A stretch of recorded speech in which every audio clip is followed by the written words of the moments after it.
Hola, muy buenas tardes desde la librería Juan Rulfo de Madrid. Estamos aquí en la presentación de Guía de Prevención de la Violencia de Género, de la editorial Síntesis, con sus 4 autoras y Nuria Ruiz de Villaspre haciendo la presentación.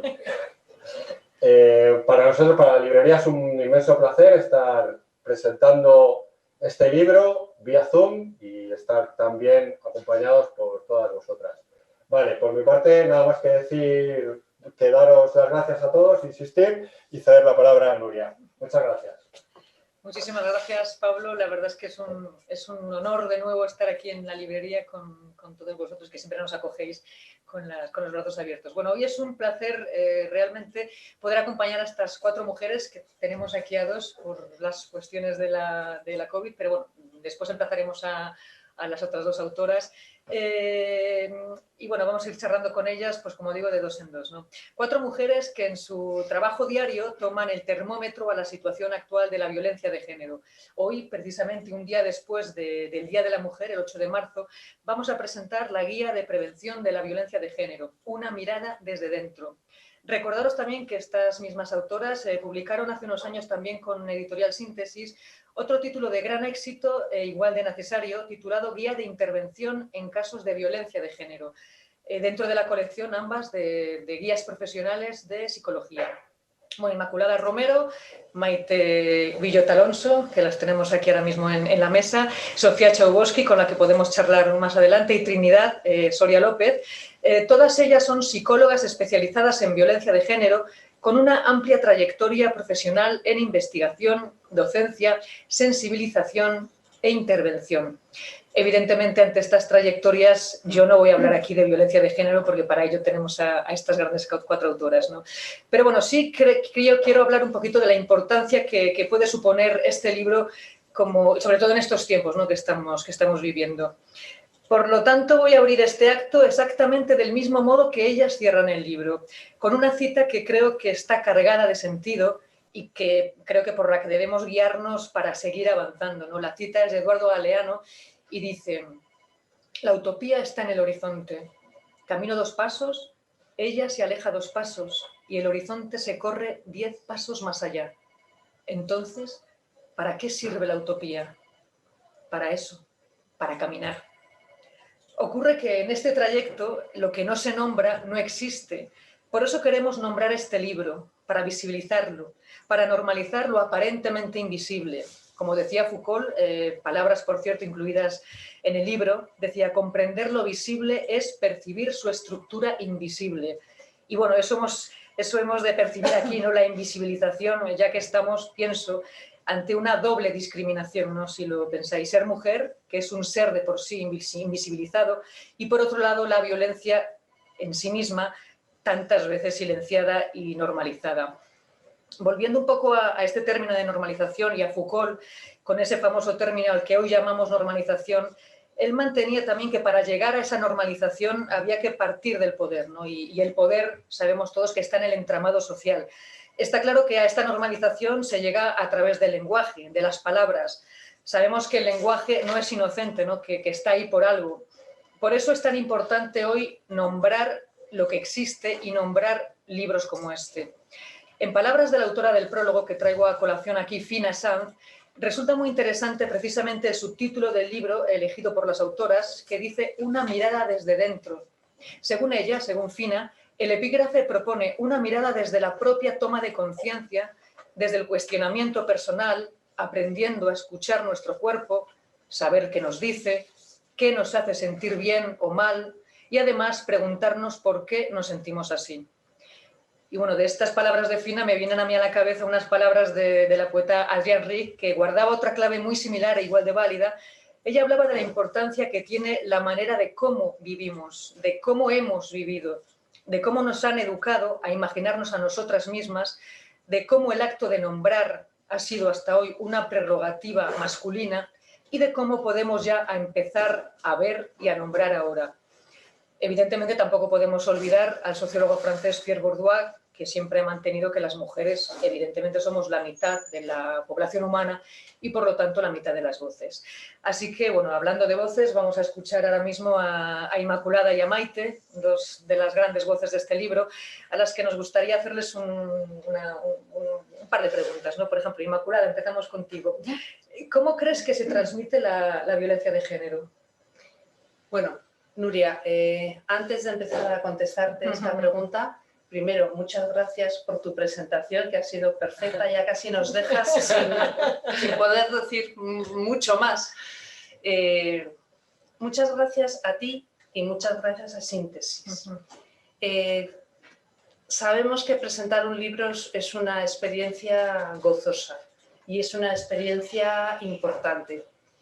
Y entre Síntesis y tú habéis facilitado que podamos estar aquí reunidas en torno a este libro. Todos los libros son importantes, seguro, y todas las presentaciones lo son, pero cuando el libro trata sobre ayudar a personas, pensamos que tal vez lo sea un poco más. Entonces, bueno, reitero, en nombre de las 4 autoras, reitero las gracias a Síntesis y a ti, Nuria. Gracias. Una cosa que no he dicho, y quiero decirla porque si no luego se me va a pasar, es que no solo el presentar un libro es algo gozoso, importante, sino que con esta historia de la pandemia sabemos que detrás de cada camarita de Zoom tenemos una amiga, tenemos una profesional que se dedica a lo mismo que nosotras, o tenemos una amiga o tenemos un familiar. Nos sentimos muy, muy arropadas sabiendo que, aparte de vosotras que estáis aquí, ahí tenemos también las personas que nos apoyan. Entonces, bueno, gracias a las que estáis detrás del Zoom, gracias a vosotros otra vez, la editorial, y a ti, Nuria. Gracias a vosotras, Inmaculada. Bueno, ya vamos a meternos un poco. Voy a intentar contestar a esta pregunta tuya. Nosotros vivimos todos en una sociedad que está muy normativizada. Tiene muchas normas. Y las normas vienen impregnadas de la ideología que tiene la sociedad en la que vivimos. Esas normas van dirigidas principalmente a los niños y niñas, a los más pequeños, que empiezan a recibir esos mensajes cuando nacen, e incluso antes, empiezan a recibirlos entonces y les acompañan a lo largo de toda su vida. Este es el proceso, un proceso de aprendizaje que es lo que llamamos el proceso de socialización diferencial, que es un proceso básicamente de aprendizaje. Es importante decirlo de que es un aprendizaje, porque esto quiere decir que no es innato. O sea, los niños y las niñas no nacen sabiendo qué identidad tienen, cómo son, qué expectativas hay sobre ellos. Esto es algo que se va construyendo poco a poco y, ya te digo, a lo largo de toda su vida. O sea, es un proceso muy continuo que no deja nunca de estar ahí funcionando, ¿no? Entonces hemos dicho que no es innato, hemos dicho que es un proceso de aprendizaje y no es innato, pero tampoco es inocente, tampoco es neutro y tampoco es consciente. Sobre todo lo de consciente, bueno, sobre todo estos 3 conceptos son importantes.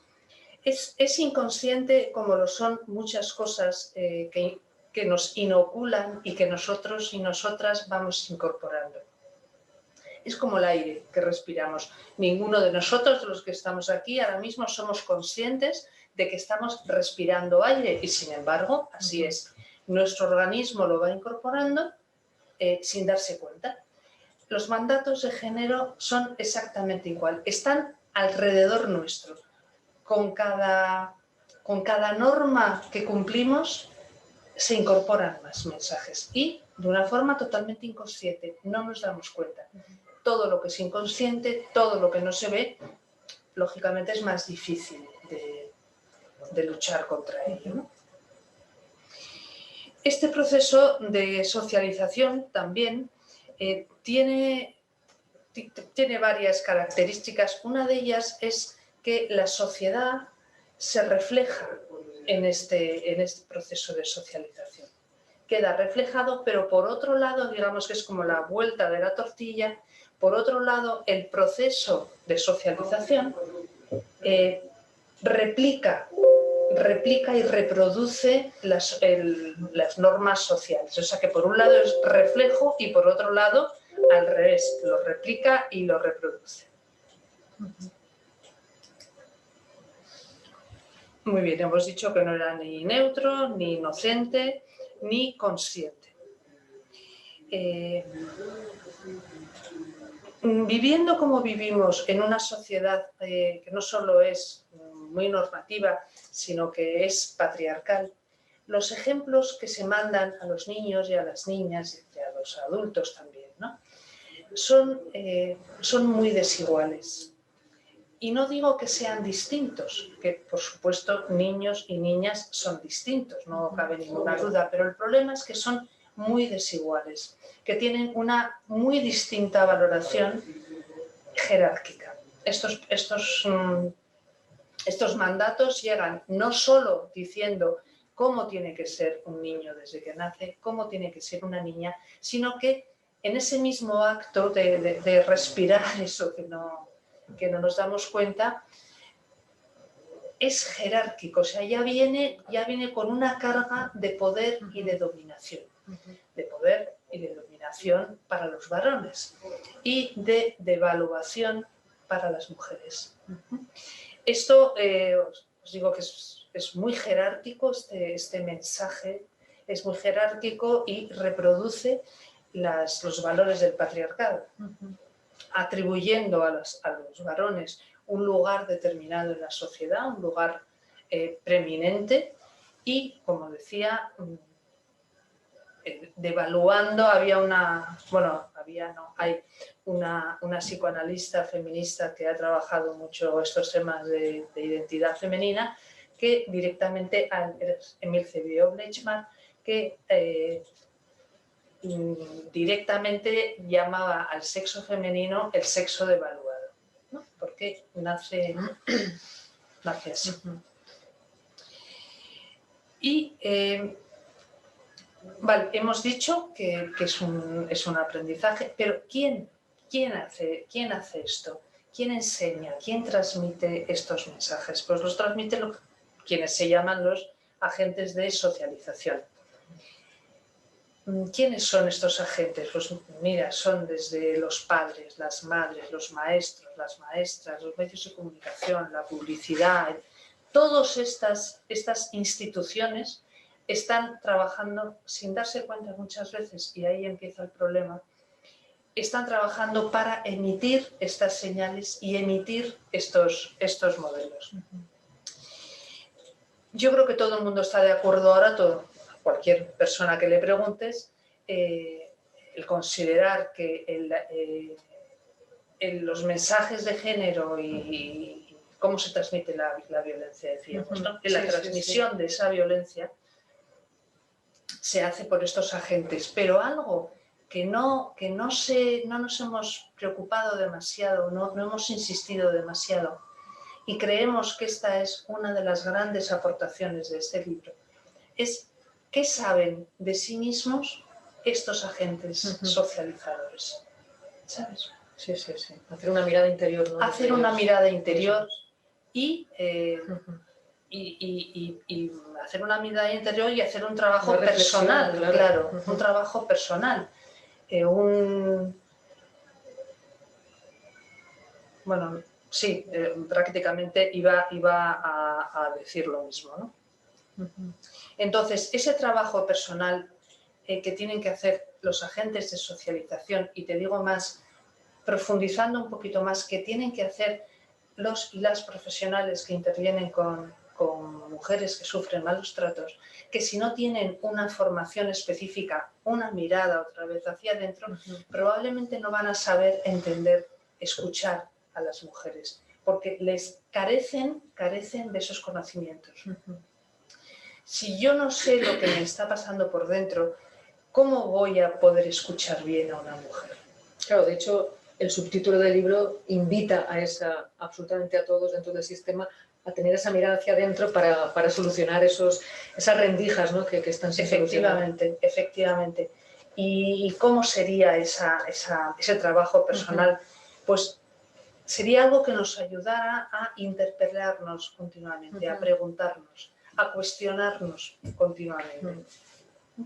Entonces, tanto para quienes ejercemos, que al final somos todos y todas, porque estamos todos y todas en una posición privilegiada para educar.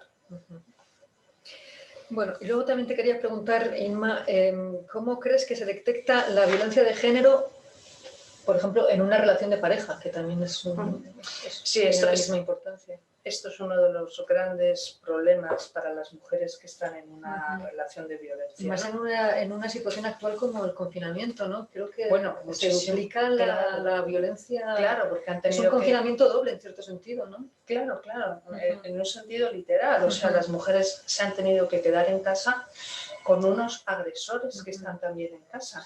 Y ellas tienen de por sí un aislamiento tremendo, que ya se encarga el agresor de ocuparse de él, pero claro, en una situación es que, ¿quién se puede imaginar?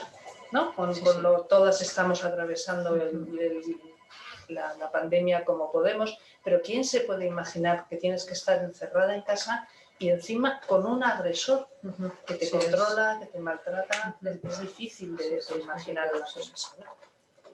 Entonces, te decía que es una de las situaciones más difíciles para las mujeres que sufren violencia, el intentar detectar esa violencia. Hay dos conceptos que a mí me interesan mucho destacar para esta detección de la violencia de género. Primero es el darse cuenta. Y lo lógico sería preguntar, sí, ya darse cuenta, pero ¿y cómo? Pues me retrotraigo a unos minutos antes, hacer un cuestionamiento continuo y hacer una interpelación continua, o sea, mirarnos hacia adentro. Sí. Totalmente, sí. Y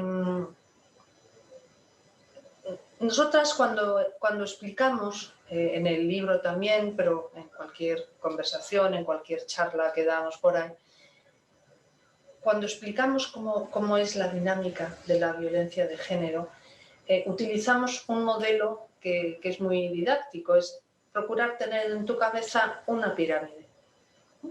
Una pirámide y explicar un poco lo que es, o explicarnos a nosotros mismos lo que es esa pirámide. En esa pirámide, en la parte baja de la pirámide, habría todos aquellos comportamientos violentos que no tienen la suficiente entidad como para llamarse violencia. Los micromachismos, el control. La sutileza de la violencia. Sí, lo que pasa es que esa sutileza nosotras también la consideramos violencia. Claro. Entonces, esta pirámide, una mujer que sufre violencia iría entrando en esa pirámide y su avance hacia posiciones más graves, superiores, es tan indetectable, es tan leve en la progresión que realmente es difícil darse cuenta de ello, ¿no? Sí. Por eso siempre hay que cuestionarse, hay que ayudar a la mujer a que se cuestione, ayudar a la mujer a que se interpele. Y a que se sitúe en esos niveles de pirámide, a que sea consciente en qué punto está. Eso es.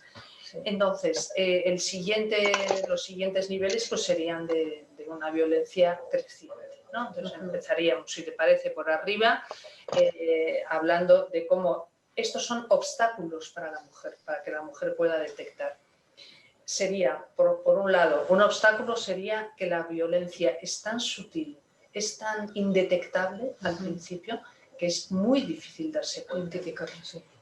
A continuación estaría la habituación, porque muchas mujeres, después de pasar mucho tiempo con situaciones muy negativas, muy dolorosas, muy tóxicas, y pasarlas durante mucho tiempo, aunque nos parezca paradójico, una puede acabar acostumbrándose. Es el fenómeno de la habituación, que también funciona como un obstáculo para que la mujer se pueda dar cuenta. Y los dos siguientes serían aquello que se hace habitual y que una está acostumbrada a vivirlo, también se hace normal. Y de aceptación también. Normal, claro, y se hace normal. Y después de vivir estas situaciones tan normalizadas, de mirar para atrás y acordarse que ya cuando se casó con su marido, él ya la insultaba, él ya le empujaba de vez en cuando, pero ahora es normal, ahora me parece todo normal. Y a base de ser tan normal, acaba invisibilizándose. Y sube al siguiente estrato de la pirámide. Eso es. Entonces, estos serían los obstáculos para que una mujer maltratada pueda defenderse, pueda conocer dónde está y pueda defenderse.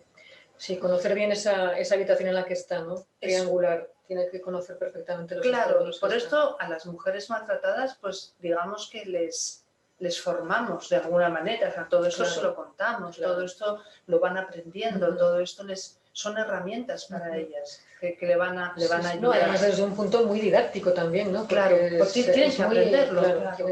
Tienen que aprenderlo para identificarlo, si eso no es imposible, es un problema de base. Y ya para terminar, os dije al principio que había como dos conceptos que para mí eran muy interesantes. Uno era el darse cuenta y otro es la codificación. La codificación de la violencia. Si yo te doy ahora mismo un golpe en el hombro, tú probablemente lo codificas como lo nombras, lo percibes, lo nombras como lo que es, como un golpe.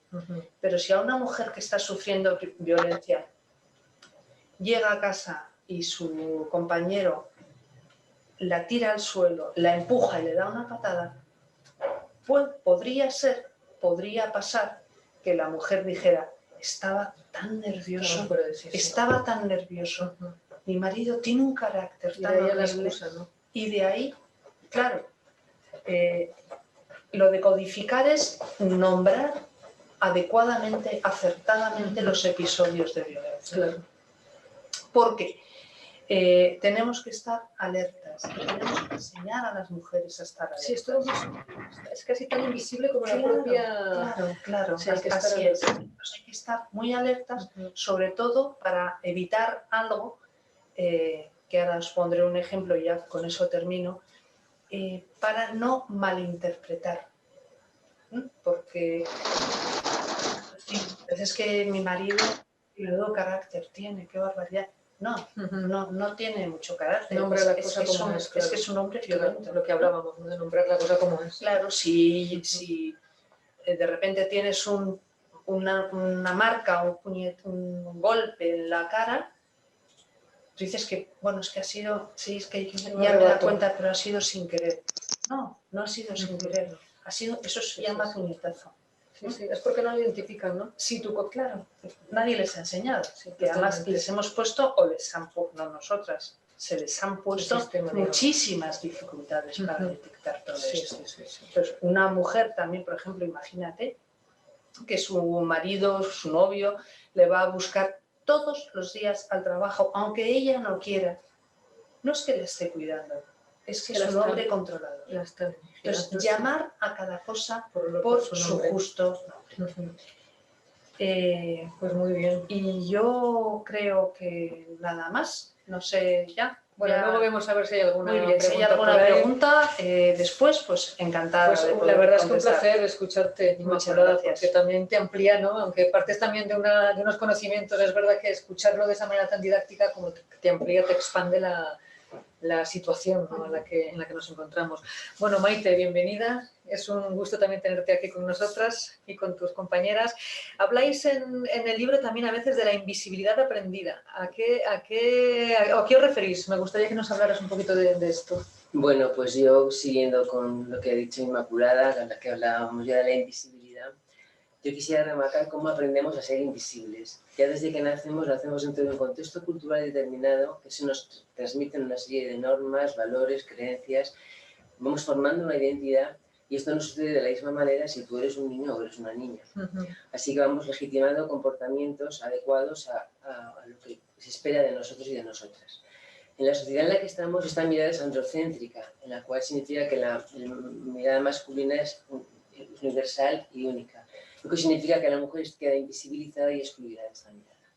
Así vamos asimilando y legitimando inconscientemente. Esto sí que me parece importante porque esto no es que no elegimos nada. Sin más, vamos aprendiendo por un aprendizaje incidental, vamos aprendiendo determinadas, normalizando conductas anónimas, normalizando no son nombradas, nos va pareciendo normal y va calando poco a poco el lugar que ocupamos frente al hombre y cómo nuestras limitadas capacidades y nuestro espacio mínimo frente a él. Y esto lo vamos normalizando y nos parece que es lo normal.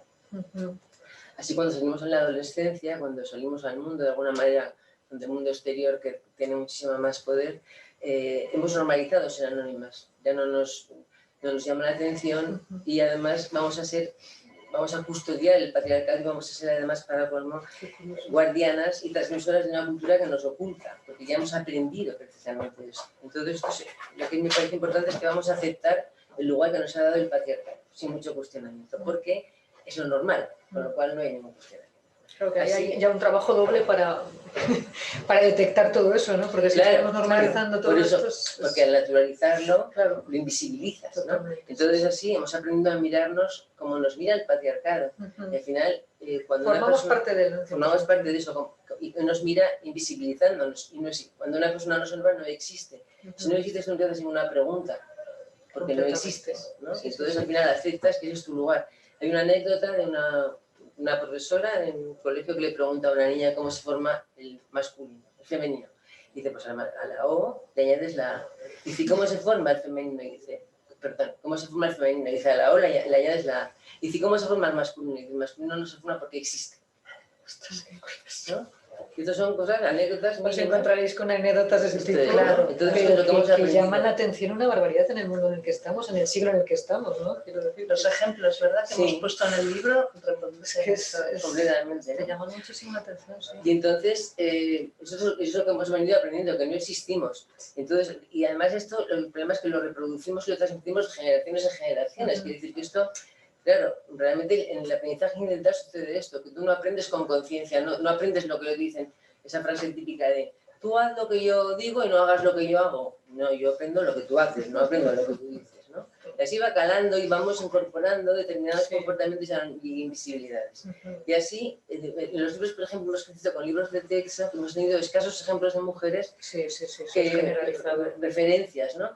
López Navajas hizo un estudio, hizo un análisis de cuándo aparece la mujer en los libros de texto y ponía que la mujer aparece en la ESO un 7,5% en los libros de texto y muchas veces aparece como la esposa de, ni siquiera aparece como protagonista. En todos los campos, además. Sí, en todos los campos. Entonces, me queda en blanco. Sí, de López Navajas hablábamos. Sí, entonces, y además a nivel europeo se han hecho más estudios y se ha confirmado también esto, ¿sabes? Entonces, claro, las niñas no tienen una referencia de niñas, de mujeres investigadoras, científicas, políticas, no existe ninguna. Entonces, la historia es una historia de alguna manera escrita a medias. Es una historia escrita en la que también se ha invisibilizado la aportación de la mujer en la historia. Esto además, últimamente sí que hay un movimiento para poder poner un poco de visibilidad, pero realmente no se hace nada de las aportaciones de la mujer en la estructura social, de cómo la mujer queda devaluada, silenciada y oculta dentro de un sistema en el cual parece que no ha existido. Bueno, por no hablar también de las profesiones que son eminentemente de hombres, digamos, y las profesiones de mujer. Por ejemplo, una mujer científica, ahora porque están ya más al orden del día, ¿no? Pero hay profesiones también que la mujer está completamente... y hay profesionales buenísimas en esas profesiones, ¿no? Y al revés, ¿no? Y viceversa. Mujeres que es curiosísimo, ¿eh? Recuerdo un ejemplo del libro que decía una mujer enfermera que decía: yo siempre, desde pequeñita, he querido ser enfermera, me gusta cuidar. Eso tiene... ¿Hasta qué punto es un mandato? Tiene un fondo si rascas un poquito. Claro, la mujer al final queda devaluada, silenciada y oculta. Sí. Tanto para el hombre como para la mujer. Sí, para ella al final, misma. También, claro, es muy difícil sentirte importante, sentirte parte de algo si no eres nombrada, si no tienes un referente. Al final, con las mujeres que hemos crecido son generalmente mujeres, madres, abuelas, mujeres además que a veces profesionalmente son mujeres triunfadoras, pero hemos aprendido que lo importante para esas mujeres, nos han transmitido que lo importante es la maternidad y el cuidado, que lo importante es, al final para una mujer transmite que es el amor, los hijos y las relaciones afectivas. Es como una mujer profesionalmente puede triunfar, pero al final siempre tiene la maternidad como, si no ha sido madre parece que, ¿no? Parece que siempre está cuestionada por esto. Entonces al final las mujeres hemos aprendido a ser invisibles, porque además me parece súper importante decir, nos hemos acostumbrado a que no nos nombren, y una cosa que nos nombra no existe. Entonces me parece que este genérico del masculino, pues no, señores, hay hombres y mujeres, con lo cual nombremos a los hombres y a las mujeres. Esto es cultura, ¿no? Dice, no, es que es genérico, no, es que no es genérico porque es que hay hombres y mujeres, ¿no? Como decía Bourdieu, sí. En algún momento también, Maite, en el libro habláis de una sociedad disociada. ¿A qué os referís con esto? Bueno, porque muchas veces en los discursos yo creo a veces que no sabemos, creemos que hay poca coherencia muchas veces entre lo que hacemos y lo que decimos, ¿no? Entonces esto nos parecía interesante, y entonces, porque por otro lado la violencia de género, por ejemplo, es una violencia que todo el mundo condena, que todo el mundo, pero la violencia de género no para. El año pasado, por ejemplo, hubo 45 asesinos hombres que mataron a sus mujeres, ¿no? Con lo cual, por un lado se está condenando, pero por otro lado los datos van en sentido contrario. Está bajando la edad del maltratador y la edad de la mujer maltratada, con lo cual algo de repente nos parecía como una cosa paradójica, ¿no? Como de, bueno, como por un lado se condena tanto y por el otro lado, ¿no? Algo está pasando. Entonces nos pusimos a hacer un estudio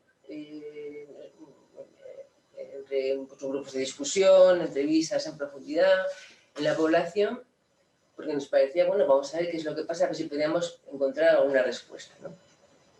Y la verdad es que fue bastante interesante, porque voy a decir solamente como conclusiones que me parece que pueden ayudarnos a entender esto, porque había muy poca gente que tendría claro qué es la violencia de género, para empezar.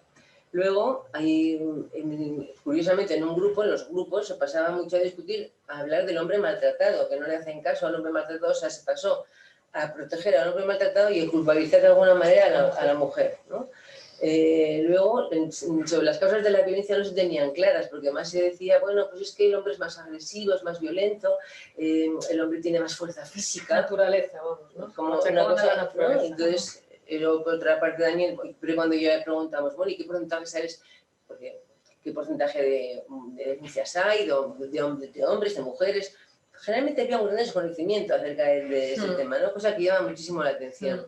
Luego había una idea generalizada de que la mujer si permanece en una relación de violencia es porque quiere. O sea, como que es libre de marcharse, con lo cual se ignoran completamente las consecuencias que tiene para una mujer ser víctima de una violencia de género. O sea, como que una mujer puede estar sometida a una situación de maltrato años y luego sale tranquilamente por su casa y dice, vale, ya no me mola, me voy a ir de aquí, ¿sabes?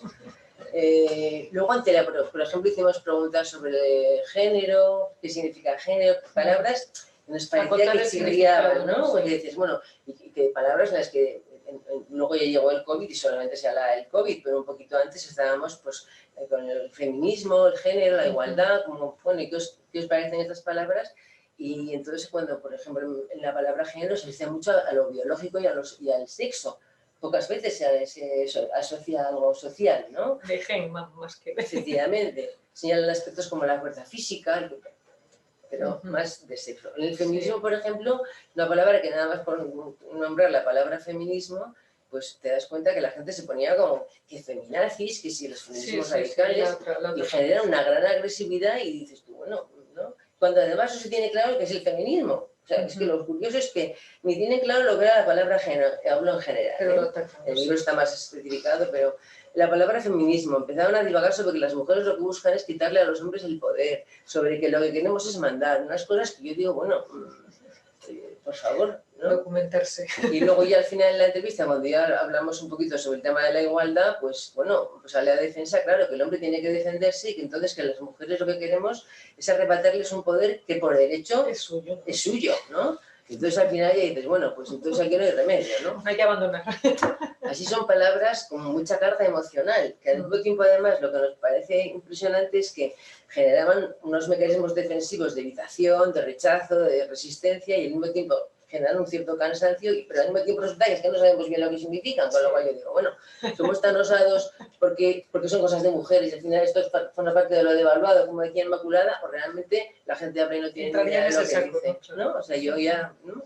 Entonces, yo creo que si entendemos que los celos y la posesión son signos de amor si no identificamos, visibilizamos los micromachismos, como los primeros signos de la violencia machista. Si un hombre cree que puede disponer de una mujer cuando quiere y cree que este es su derecho, ese hombre puede estar defendiendo la violencia de género, puede estar públicamente en contra de la violencia de género y ejercer violencia de género en su casa. Porque al final es el poder que él cree que tiene, ¿no? Entonces yo creo que esta especie de disociación se da entre esos discursos que, te digo, además de trabajar en el tema, tú sabes, ha habido situaciones de personas que públicamente han estado defendiendo y luego tú te has metido un poco en su vida íntima, un poco por la historia de las mujeres y dices, bueno, pero es que yo creo que incluso la película que veíamos también sobre hombres maltratados, que al final resulta que el hombre es que como está convencido que tiene ese derecho, claro, cuando se lo niega, pues claro, él no entiende que está maltratando, es que está educando. Sí.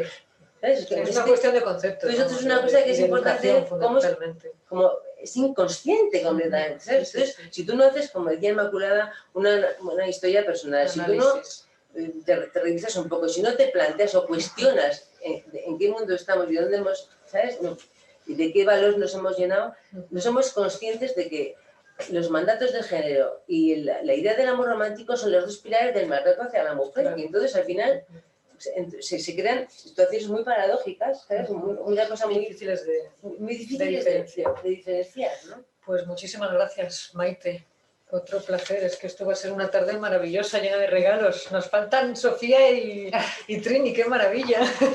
Vamos a charlar un poquito con ellas. Muchísimas gracias, Maite. Gracias, ha sido un gusto. Gracias.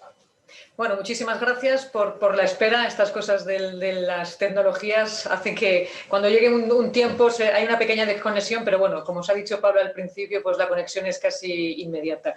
Lamentamos estos 5 minutitos, pero bueno, esperemos que estéis todavía todos por ahí. Ahora vamos a hablar con Sofía y con Trini. Sofía, además de autora también del libro, acompaña este libro con unas ilustraciones realmente maravillosas que expanden aún más el significado del libro, ¿no? Hay muchas veces que la parte gráfica nos ayuda muchísimo a entender la teórica, ¿no? La teoría. Y bueno, yo felicitarte, por supuesto, Sofía, por dichas ilustraciones, además de la aportación en el libro, como todas vosotras. ¿Qué papel desempeñan, Sofía, las distintas producciones culturales en la transmisión de los estereotipos de género? ¿Es realmente importante la elección, por ejemplo, de los juguetes de los niños y las niñas? Sí. Claro, esto de las producciones culturales le hemos dedicado en el libro multiplicidad de apartados dentro de distintos capítulos, porque tal como, repitiendo lo que decían mis compañeras, estamos inmersas en una red, en un tejido de mensajes que llamamos, por ejemplo, producciones culturales, el cine, la televisión, la publicidad, las noticias, la literatura, las redes sociales. Por supuesto, ahora vamos a hablar también de los juguetes, los videojuegos. Pero todas estas y algunas otras más, le hemos dedicado unos apartados para entender de qué manera van transmitiendo modelos, mandatos, y como también decían mis compañeras, esto a veces es tan sutil que no nos damos cuenta y va calando este modelo de desigualdad. Veamos los juguetes. Y a veces nos critican y dicen, ay, pero si son juegos y niños y niñas juegan. No, no es así. Hay que fijarse bien, hay que tener, como mencionamos en el libro, conciencia crítica, pararnos, pensar, filtrar, elegir. Especialmente desde dentro, nosotras, las personas adultas y las que cuidamos y las que tenemos a nuestro cargo a esos seres que siempre decimos, esas personitas que están en desarrollo y que se van a ir formando de acuerdo a lo que van recibiendo. Entonces, los juguetes, tradicionalmente, los juguetes para las niñas han ido en la línea de formarlas en el cuidado. En el cuidado, y lo vemos, en el cuidado de los bebés, las muñecas, las cocinitas. Bien, no es que eso esté mal de ninguna manera, pero sí es un estereotipo, si solamente puede ser eso y no le da a la niña otra posibilidad. Y los niños, otro tipo de juguetes, aviones, castillos con soldados, tanques y mucho deporte, dirigidos más hacia la acción, ¿no? Hacia el mundo la pasividad externo. y la actividad. Claro, claro. Sin olvidar que las niñas también, hay otro apartado que es importante, el de la seducción. Entonces, los sets de maquillaje, pintarse las uñas, ¿no? Es también como un mandato que se le va dando. No se le regala un set de maquillaje a un varoncito. Ahora, ¿qué pasa? En el momento de elegir, aunque vayamos teniendo conciencia, y que las empresas que producen juguetes tratan de hacer ya juguetes más igualitarios, algunas, no todas, pero si vamos a una tienda, si vamos, os invito a que hagáis la experiencia, ¿no? A cualquier gran superficie, nos van a orientar enseguida, pues nos van a preguntar, ¿es niño o niña? Bueno, si es niño, el pasillo azul, si es niña, el pasillo rosa. Porque eso de los colores también tiene su... También tienen, ¿no? Su etiqueta. Entonces, no es inocuo, no es solamente un juego, porque a través de esto se va modelando ya lo que, desde la base, un estilo de ser. Y un apunte que me parece muy importante hacer es acerca de los videojuegos. Los videojuegos son una industria importantísima, muy valiosa, pero el tema de que también esto se ve reflejado, las mujeres antes en los videojuegos estaban infrarrepresentadas, había muy pocas mujeres y de repente hay más mujeres como personajes, pero claro, tienen roles masculinizados o también volvemos a la cuestión de la seducción, el erotismo, ¿no? Que como dibujar mujeres de unas formas despampanantes que no tienen que ver con la función que a lo mejor están realizando en el videojuego. Y lo peor de todo esto, que nos llama tanto la atención, de que son muchos muy violentos. ¿Y qué pasa? La persona, el joven, la chica que está jugando con el videojuego, tiene que hacer una inmersión en esa realidad. Y al estar inmerso, no puede estar pensando qué es lo que se le está transmitiendo. Se identifica con un personaje, es el personaje. Y si ese personaje es violento, va normalizando que esas conductas de violencia, bueno, es lo que se puede hacer en el videojuego, pero también va quedando un pozo, un fondo. Entonces, muy importante para nosotras, las personas adultas, lo que decía antes, filtrar, hacer una crítica y ver qué es lo que elegimos para orientar o para que ya los mayores, adolescentes, puedan discutir y hablar sobre esto. ¿No? Qué interesante, la verdad es que sales a la calle y esto es así todavía. A ver si en algún momento podemos modificarlo. En el libro también habláis, Sofía, de nuevas masculinidades. ¿Podrías explicarnos a qué se refiere esta denominación? ¿Cuál es el papel en la prevención de la violencia de género en este concepto? Sí, es fundamental, es fundamental. Las nuevas masculinidades, así en plural, es algo a lo cual se está tendiendo, ahora se está estudiando, bueno, desde hace unos años, hay estudiosos que ya han ahondado en el tema, pero si son nuevas, es que hay alguna vieja. Y la vieja no es vieja, es actual todavía. Es el modelo hegemónico, patriarcal. Es un mandato cerrado que indica al hombre cómo debe ser este hombre para que lo reconozcan como tal. Y entonces debe ser un hombre con poder, debe ser un hombre competitivo, debe ser un hombre que provea en el hogar, pero también, esto es importantísimo, que de alguna manera esté alejado de las emociones. Los hombres no lloran. Ese es el mandato que se da. Y fijaros, en algunas definiciones hasta se dice, se puede definir un hombre cuando no tiene características ni de mujer ni de niño, ¿no? Y esto es muy referido a las emociones.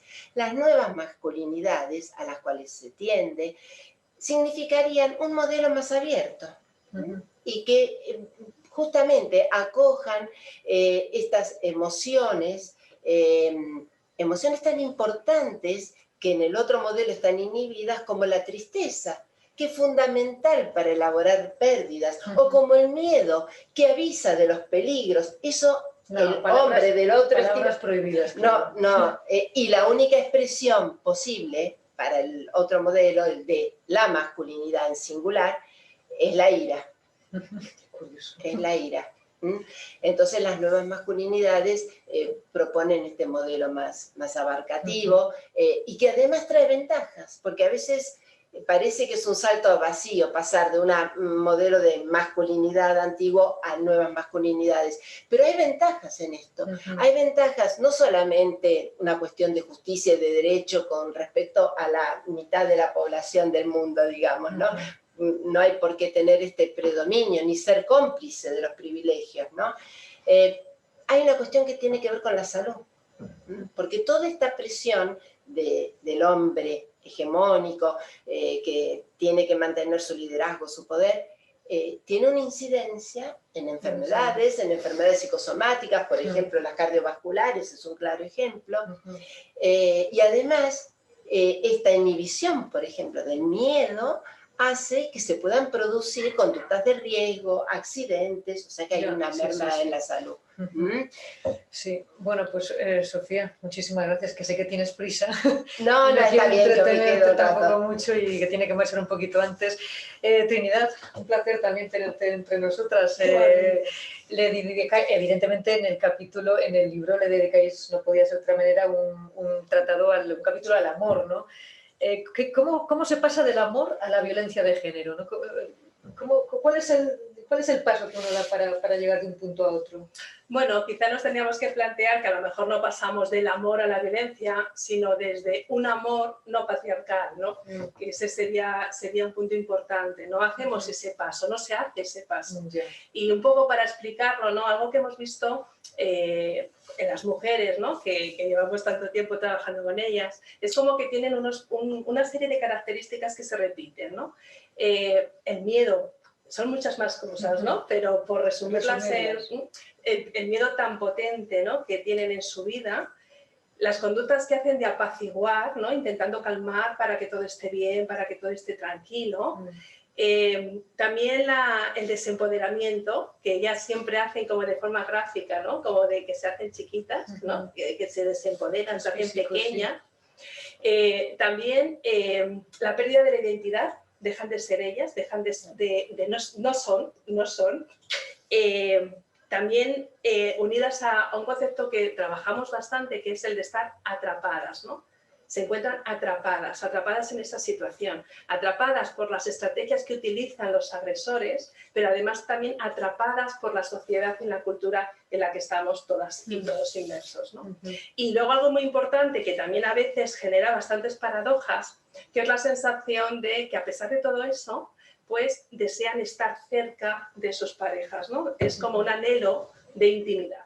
Claro, justamente el amor, ¿no? El amor sano sería todo lo contrario, ¿no? Sería estar tranquila, estar en paz, sentir que hagas lo que hagas, no va a pasar nada, sentirte a salvo, ¿sí? Sentirte a salvo. Además que tú en vez de ser pequeñita, ¿no? la otra persona te va a ayudar a ser más grande, ¿no? Hay un concepto de una película de Tim Burton que habla de la muchedad, ¿no? Y es como que es potenciar la muchedad, ¿no? de la otra persona. Y eso es lo que al final es lo que sería hacer ese amor, ¿no? que hemos trabajado y que creo que es fundamental para que se establezca esas relaciones de buen trato, ¿no? Claro, el problema es que si alguien te hace esas cosas, pues lo lógico sería pues no querer tener pareja, ¿no? Pero bueno, hemos buscado también algunos estudios, y uno de ellos que se hizo en este caso en Granada, con gente muy joven, decían el 86,3% que solamente se puede ser feliz estando en pareja. Y ahí es donde entramos, ¿no? A analizar cómo realmente la construcción nos hace que tener pareja pues es lo que tenemos que hacer. Y a las mujeres a cualquier precio. Claro. Entonces ahí es donde tenemos que insistir y por eso hablamos del buen amor, ¿no? Hablamos del amor sano, del amor no patriarcal. Claro, y ahí es donde entra de lleno pues todo lo que tiene que ver con el amor romántico, ¿no? Con el ideal del amor romántico y el ideal de la familia perfecta, ¿no? Yeah. Donde tiene que haber Eso un también padre. viene impuesto por el sistema, en ciertos Claro, sentidos. son dos variables que están unidas. Ujú. Muchas veces nos centramos efectivamente en el amor, en el ideal del amor romántico, pero no podemos también ver ese ideal de familia perfecta que de forma graciosa, vamos a llamar, está el padre, la madre, el hijo, la hija y el perro, ¿no? Y eso es la figura de familia. La casita. Eso, sí, sí, ese es el modelo. Sí. Entonces, claro, aquellas personas que no cumplimos cualquiera de esas dos cosas, ¿no? Pues estamos fuera, ¿no? Ya. Y también por eso es muy importante, pues bueno, trabajar esos elementos que hacen, que constituyen el amor romántico. Por ejemplo, los mandatos, ¿no? Los mandatos de género, que de forma resumida podríamos decir a las mujeres nos enseñan dos cosas fundamentales, ¿no? Nos enseñan a estar buenas y a ser buenas. Y de una forma súper gráfica que no se nos olvida, esos son los dos mandatos de género. Y en base a eso quedamos atrapadas en las relaciones, ¿no?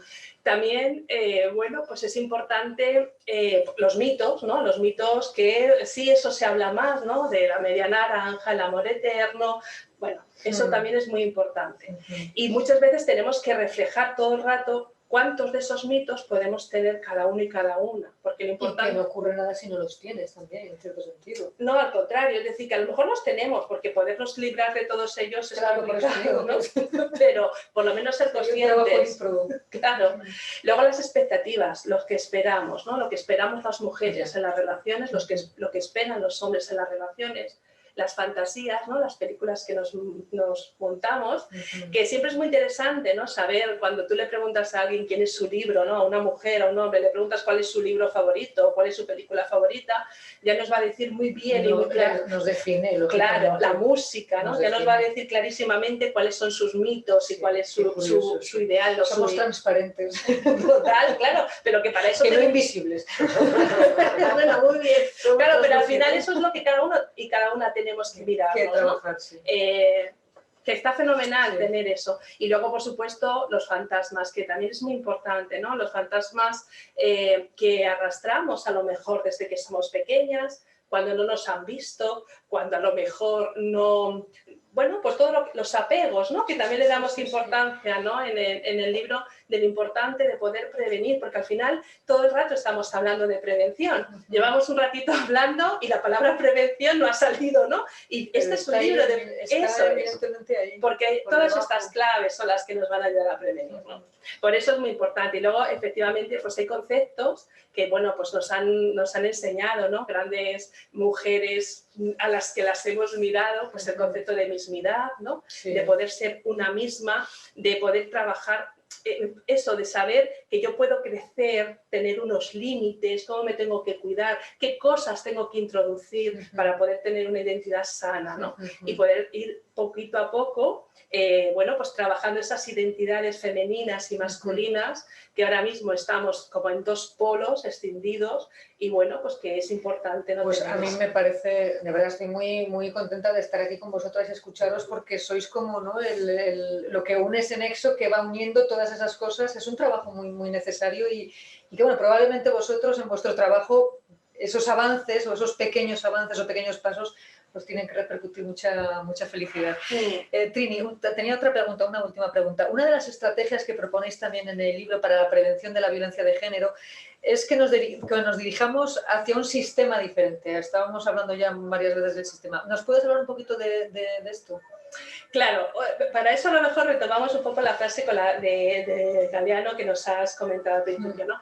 Porque al principio cuando escribíamos este capítulo y mira a mis compañeras, era como se nos va a ir la ola, porque esto es como imaginarnos un mundo.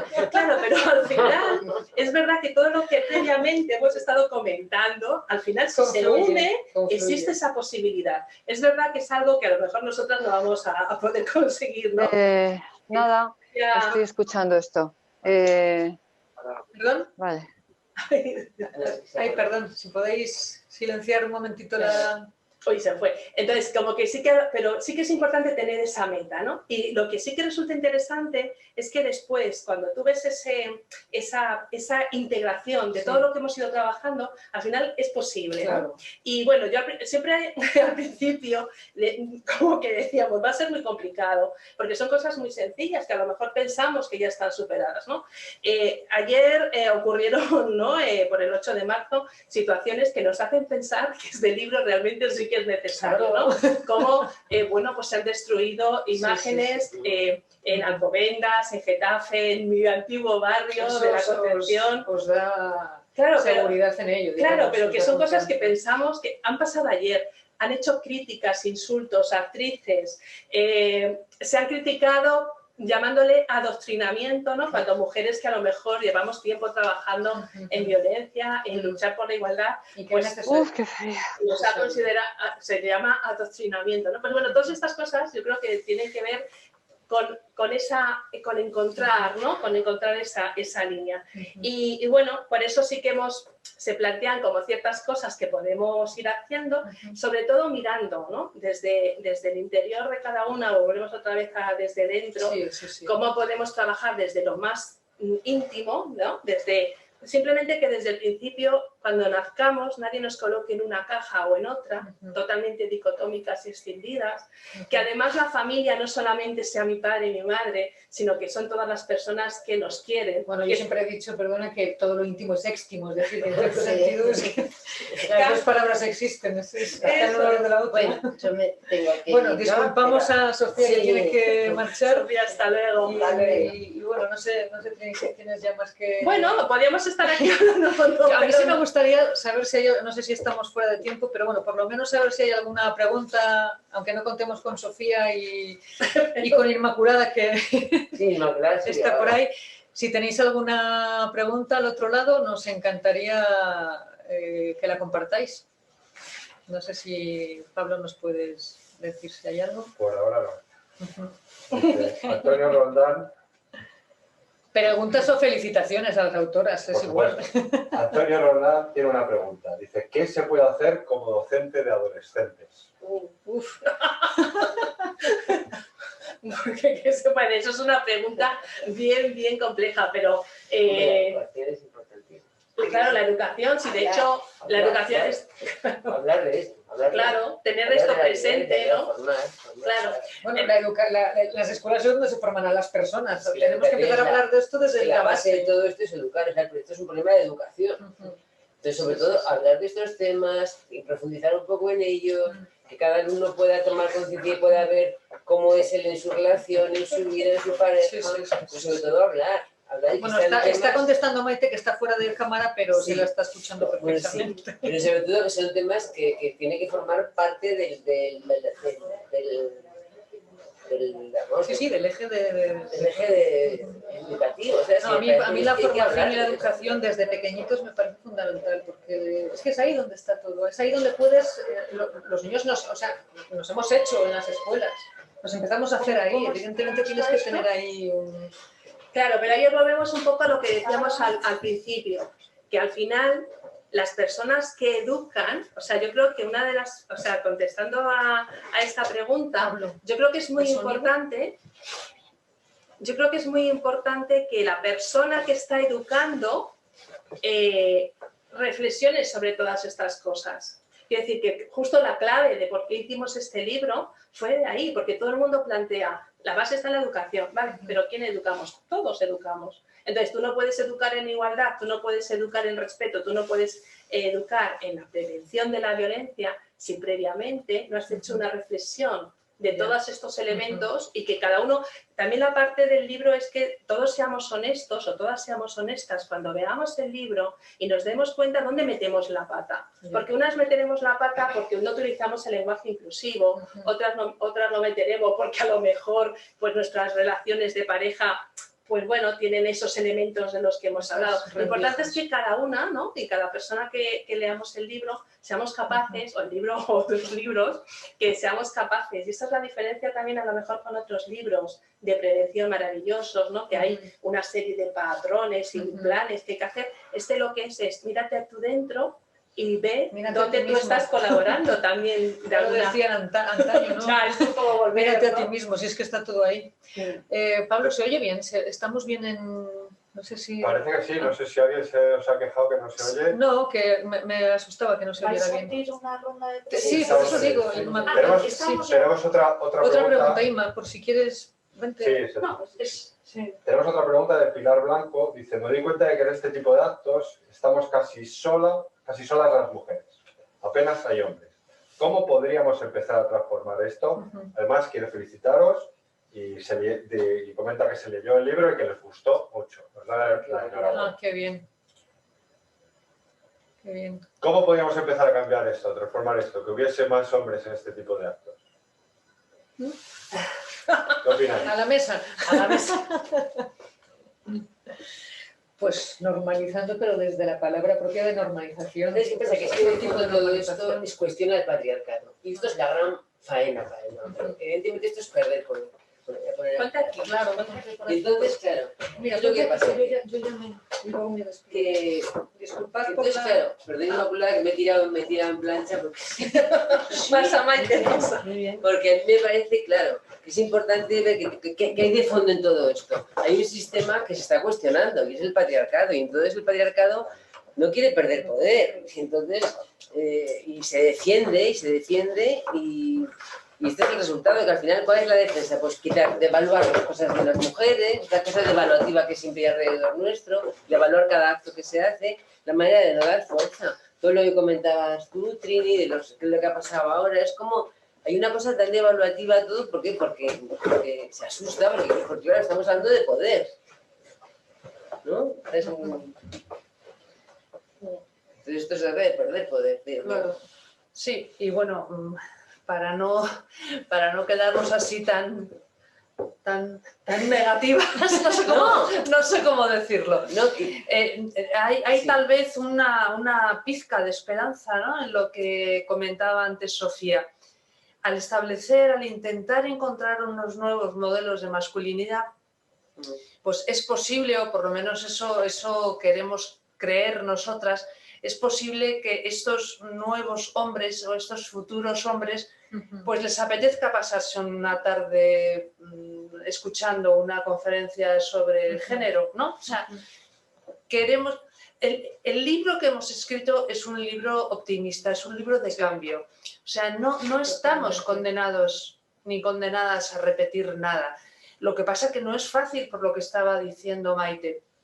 Luchar contra el patriarcado es poco menos que no sé qué palabra emplear. luchar contra lo más sagrado. Es luchar contra todo y además desde dentro. Desde dentro, ya no me refiero a lo del libro de desde dentro, sino desde dentro del patriarcado, combatir el patriarcado. Esto es muy difícil, pero con unos nuevos modelos, con unos nuevos mandatos, con unas nuevas identidades, pues probablemente podamos avanzar hacia ahí.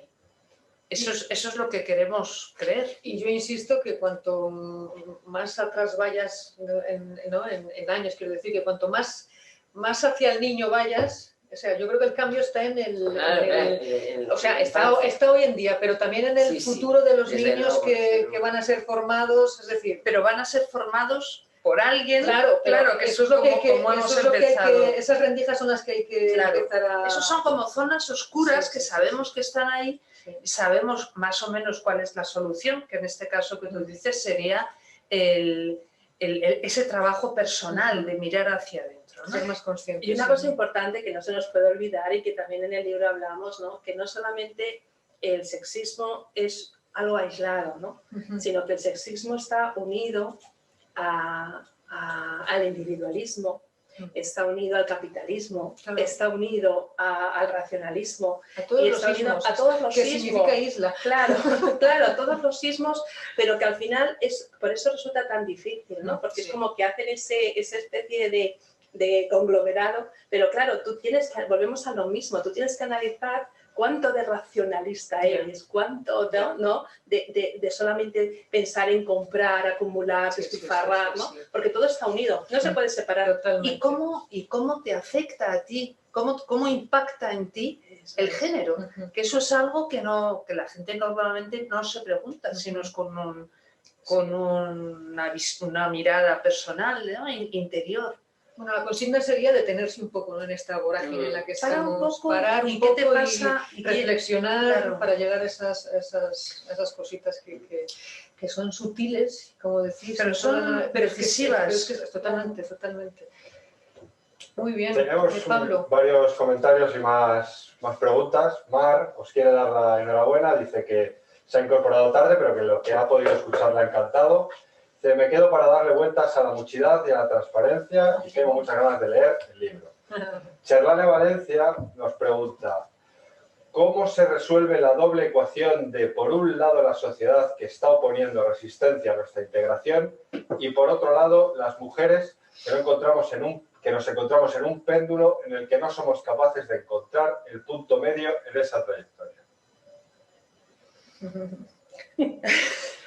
A estas horas de la noche Sí. es difícil.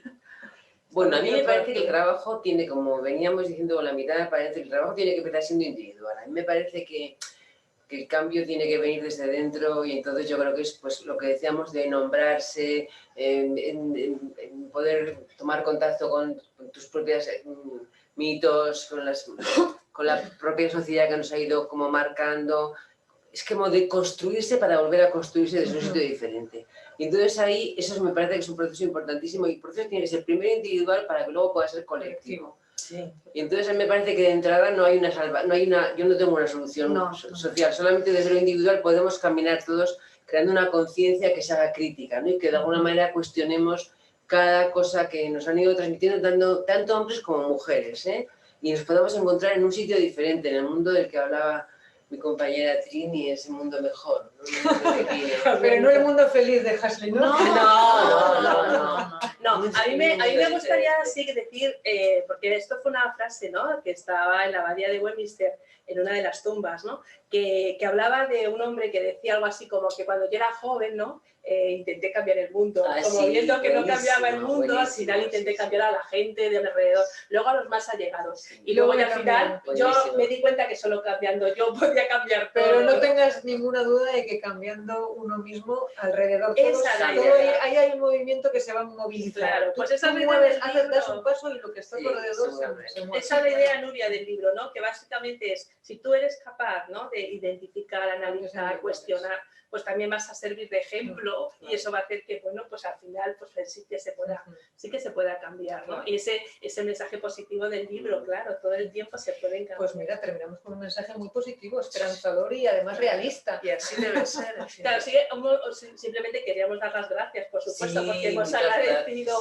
a toda la gente que nos ha escuchado, por supuesto a Fina Sam por haber hecho nuestro prólogo y haber leído con tanto interés, ¿no?, los primeros borradores, y por supuesto a las 5 personas que leyeron también ese borrador y lo corrigieron. Mandamos un saludo al equipo de Editorial Síntesis. Nos aportaron ideas. Nos aportaron un montón, pues a Amada, a Luli, a Arantxa, a Estíbaliz y Lola, porque realmente nos aportaron muchísimo, claro, ¿no? Sí. También mujeres que cambian todos los días su mundo y el mundo. Sí. Pues muy bien.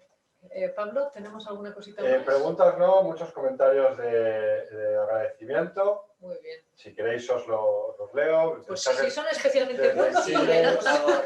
Bueno, regálanos un poquito. Enhorabuena por el libro. Tamara Jiménez dice que el libro es maravilloso. Julia Monge os felicita, desde Chile. Besos. En especial a Trini, dice. Pilar Ruiz Azuara también felicita por el evento. Y gracias. Esa es mía. Estamos en el tema de la invisibilización. Me interesa adquirir el libro. Estoy en México.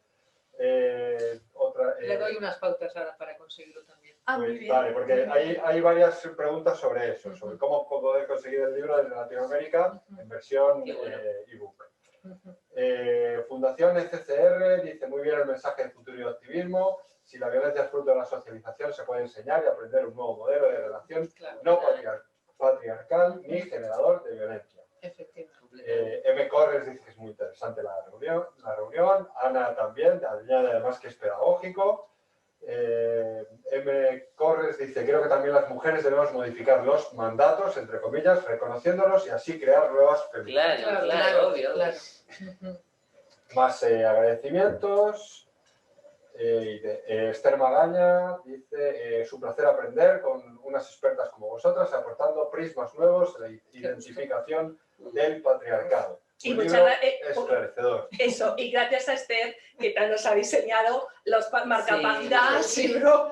Gracias, Bueno, yo Esther. realmente no sé si vas a seguir leyendo comentarios, pero por si acaso no, yo estoy emocionada. O sea, También, muchísimas wow, gracias porque muchas gracias. sabemos que estáis ahí, sabemos que estáis detrás del Zoom y que estáis Sí. pues Que hay disfrutando con nosotras de este libro que todo se ha dicho nos ha costado mucho.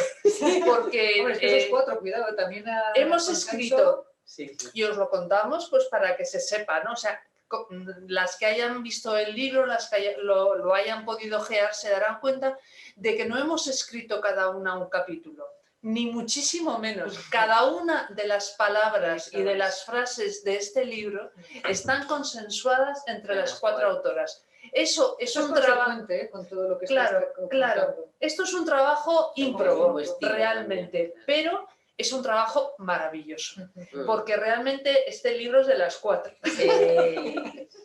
O sea que, bueno, otra vez, muchas gracias a quienes estáis ahí detrás del Zoom por vuestros comentarios. No sabéis hasta qué punto nos llenan. También muy emocionada. Bueno, yo Muchas quería gracias. contestar, Pablo, probablemente las peticiones referente al libro de cómo se puede conseguir en Latinoamérica o no. ¿México me has dicho? México, Chile. México, pues Resultados. es muy sencillito. Os metéis en la página web de Síntesis y en distribuidores también podéis ver ahí todos los contactos de mails, teléfonos y demás de toda Latinoamérica y además de España. Así que no tendríais poneros en comunicación con ellos, incluso en la propia web también podéis conseguir el libro sin ningún problema en formato papel, electrónico, con visor. Ofrecemos todo tipo de posibilidades. Y bueno, que deciros por último también que desde Editorial Síntesis estamos realmente muy, muy satisfechos con este libro. Ha sido emocionante estar aquí con vosotras y bueno, traslado desde Editorial las felicitaciones y la enhorabuena por este título. Muchísimas gracias. Muchísimas gracias. Pablo, no sé si cerramos o no, pero yo te quiero también dar las gracias en nombre de todas Desde por luego. Sí, muchas gracias. Llenos de todo, técnico. Tú eres uno de estos hombres de nuevas Es el hombre masculinidades. No sé si se nota. El morado de la mascarilla, claro que se nota. Pero ¿Hay alguna pregunta más? No, sobre todo, es un aluvión de enhorabuenas y Ay, felicitaciones, qué bien. abrazos, muchos personalizados. qué bien. Qué bueno. Pues no te lo ahorres, que nos encanta El oír problema es estas que cosas. nos queda un minuto de Oye, pues, lección. ya Lo último, agradecer evidentemente a todo este público que hemos Sí, tenido, muchas gracias. que ha sido como teneros aquí, así Sí, que sí. Muchísimas gracias. gracias. Sin Sí. vosotros esto no es posible. Muchísimas gracias a todos y a vosotras, por supuesto. Y Pues muchas gracias.